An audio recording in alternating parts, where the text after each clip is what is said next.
Medina থেকে 350 kilometre পথ পাড়ি দিয়ে মাদায়েন সালেহতে এসে পৌঁছেছি। এইখানে মূলত সামুদ জাতিগোষ্ঠীর বসবাস ছিল, যাদের হেদায়েতের জন্য আল্লাহ তাআলা সালেহ আলাইহিস সালামকে নবী করে প্রেরণ করেছিলেন।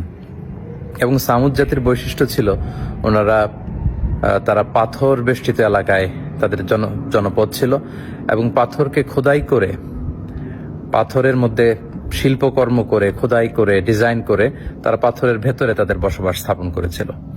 এবং সালেহ আলাইহিস সালাম যখন সামুদ জাতিগোষ্ঠীকে এক আল্লাহর দাওয়াত দেন, তখন সামুদ গোষ্ঠী নবুয়তির প্রমাণ হিসেবে সালেহ আলাইহিস সালামের কাছে একটি উট দাবি করেছিল যে আপনি যদি পাহাড়ের ভেতর থেকে একটি উট বের করে আনতে পারেন, সেই উট যদি এসে বাচ্চা প্রসব করে এবং দুধ দেয়, সেটা খাওয়ার পরে আমরা বুঝবো যে আপনি নবী। এবং তিনি দোয়া করলেন সাল্লাল্লাহু আলাইহি ওয়াসাল্লাম আল্লাহর কাছে। আল্লাহ তাআলা পাহাড় থেকে একটি 10 মাসের গর্ভধারণী উটকে তিনি বের করে আনলেন। কিন্তু সাল্লাল্লাহু আলাইহি ওয়াসাল্লামের উম্মত সামুদ জাতি এটা দেখেও তারা বিশ্বাস করলো না এবং উটটিকে হত্যা করলো কিছুদিন পরে। এবং তাদের এই ধৃষ্টতার জবাব হিসেবে, শাস্তি হিসেবে আল্লাহ তাআলা জিবরিল আলাইহিস সালামকে পাঠালেন।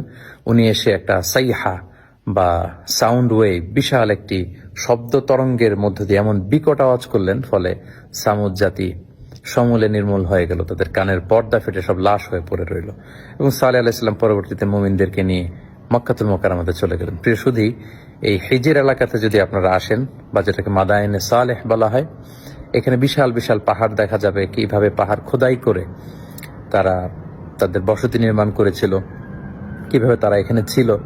এবং ধ্বংসাবশেষ পরবর্তীতে এখনকার যে পাহাড়ি অঞ্চলটি কেমন, সেটা দেখে আসলে আমরা অবিশ্বাসীদের যে করুণ পরিণতি যুগে যুগে হয়েছে, যারা ধৃষ্টতা দেখিয়েছে আল্লাহর সাথে, আল্লাহ রাসূলের সাথে, আল্লাহর বিধানের সাথে, এবং যারা সীমা লঙ্ঘন করেছে, তাদের পরিণতি কি সেটা কিন্তু আমরা বুঝতে পারি। এবং তাদের এই পৃথিবী থেকে বিদায় নেয়ার পরে কেমন রয়ে গেল ইতিহাসের চিহ্ন হয়ে এই মাদায়েনে সালেহ বা হিজর এলাকাটি, সেটি পরিদর্শনের জন্য আমরা এসেছি। আল্লাহ তাআলা কোরআনে বলেছেন, ফানদুরু কাইফা কানা আকিবাতুল মুকাজ্জিবিন, তোমরা পৃথিবী ঘুরে বেড়াও এবং অবিশ্বাসীদের সাথে আল্লাহ তাআলা যারা মিথ্যা প্রতিপন্ন করেছে আল্লাহর বিধানকে, আল্লাহর আইনকে, তাদের সাথে আমি কি আচরণ করেছি সেটা তোমরা ঘুরে দেখো এবং সেখান থেকে তোমরা শিক্ষা নাও।